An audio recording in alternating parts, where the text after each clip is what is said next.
Hi, my name's Cris Maloney. Let's talk about interpretations and interpretation meetings.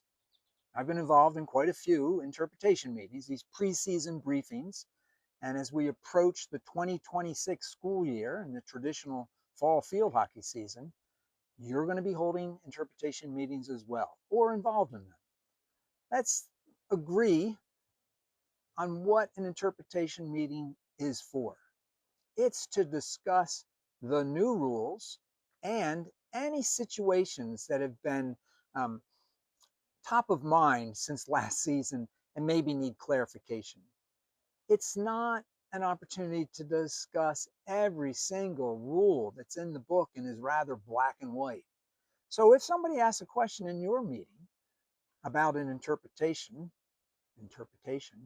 about a rule that is in the book in black and white, perhaps let's say to them, let's hold that for the end of the meeting. After we let everybody go, I am happy to stay here and answer any rule specific questions that don't require interpretation.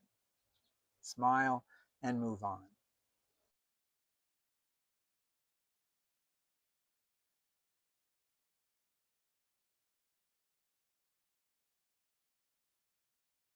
Now, one of the things, for example, that has sort of invented itself into the need of having interpretation is the time period for timeouts, breaks between periods, and the halftime. The timeout is 90 seconds long. The break between periods, between the first and second and third and fourth, is 2 minutes long. Don't need much interpretation for that. However, I have noticed, and perhaps you have too, that timekeepers are starting the 2-minute countdown or the 90-second countdown after all the athletes have collected around the coach, whether they're meeting at the bench or perhaps over in one of the goal cages or wherever they happen to be meeting. Then you see the clock start. That's not the way it's written in the book. It's a 2-minute break between the first and second quarter and the third and fourth quarter.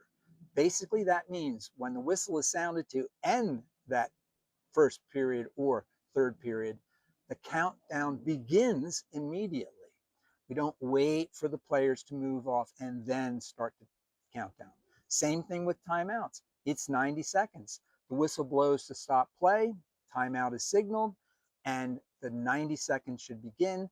Time is in 90 seconds. Doesn't really require interpretation, but it might be something you want to cover at your interpretation meeting because you want to say, hey, after you've inspected the field and done some of your pre-gaming with your partner, you go up to the score table and the timekeeper table and make sure that they understand that the time between the periods is 2 minutes, not let all the players get off the field and get with their coaches and then start the 2 minutes. So I hope that makes sense to everybody. Because one of the things we're also going to be talking about in terms of interpretations is, well, getting paid, right? Like, let's say there's a delay because of lightning. All right, well, that's a 30-minute delay.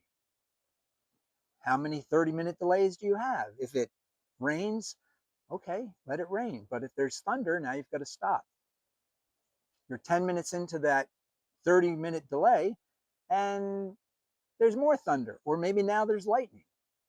Okay, so we reset the clock and now we're at 40 minutes, right? We had 10-minute already and now another 30 minutes on top of that. Well, so when you're going to, how long you're going to stay there in terms of what you're going to get paid for, that could be a part of the interpretation process.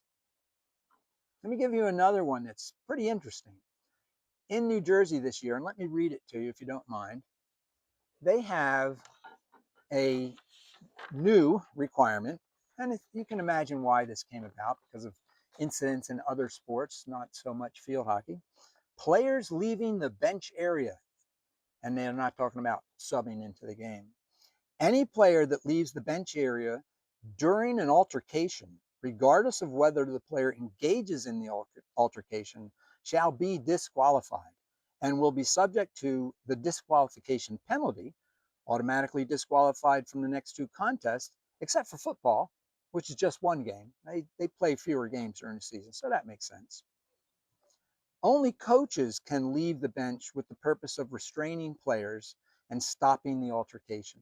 Any player who leaves the bench area at any point during the interscholastic event is automatically disqualified again, right? If an official is unable to identify the players who left the bench area, then the official must notify the athletic director or site manager prior to leaving the event that they will be notifying the NJSIA so that the video can be reviewed to determine which players should be disqualified, which player or players. Okay, well, that needs a lot of interpretation. For example, well, if a player leaves the bench during an altercation, well, one thing we have to ask is, well, what type of altercation qualifies as an altercation? I mean, a field hockey game is an altercation between Team A and Team B. It's a contest. So it must mean that it's physical, right? Well, maybe it's verbal. Well, I don't know. What's the interpretation for that? And they are going to be automatically disqualified. Through what process? Is it through a red card process? Or is it just, you're disqualified, you're disqualified? And is the umpire managing that? Well, they've got to be managing that. Okay, well, now another set of interpretations are needed. And the reason I'm going over this is because if New Jersey does it, other states are going to be doing something similar as well. Why? Because of the problems that we've seen primarily at youth sporting events. So what happens if the ball was outside the circle when this disruption happened? Outside the circle, inside the 25. Do we restart play there where the free hit was going to take with a free hit to the red team? Do we reverse the call? Do we turn that into a penalty corner because it was an automatic foul?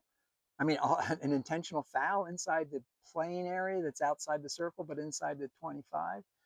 If it happened inside the circle, would we be, instead of a penalty corner, would it be a penalty stroke?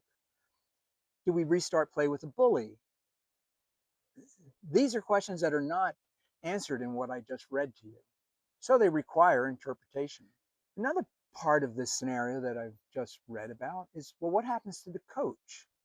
I mean, the coach is responsible for the conduct of the players on the field and on the bench in the team area. So if a player is disqualified, do we also have to disqualify the coach or give them a green card or a yellow card? Again, these are the nuances that are important to have answers to prior to holding the interpretation meeting and give out at the interpretation meeting. If you have any questions, please let us know.